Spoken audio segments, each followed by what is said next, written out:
Bank market में dollar अचानक 10 रुपए 11 पैसे महंगा होकर 240 रुपए पर पहुंच गया। इस्लामाबाद पाकिस्तान में बिजली के ब्लैकआउट की इब्तदाई रिपोर्ट सामने आ गई, जिसमें बताया गया फ्रीक्वेंसी उतार चढ़ाव से 500 केवी की ट्रांसमिशन लाइंस पर ट्रैपिंग हुई और सिस्टम बैठ गया।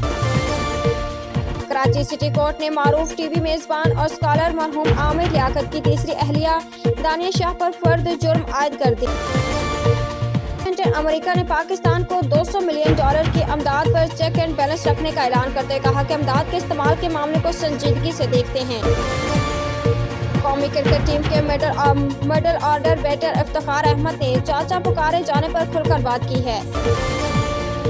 पाकिस्तान तहरीक-ए-इंसाफ PTI के वाइस चेयरमैन शाह महमूद कुरैशी का कहना है कि जो निगरान सेटअप लाया गया है वो पुरअमन इंतखाबात कराने का अहल नहीं है।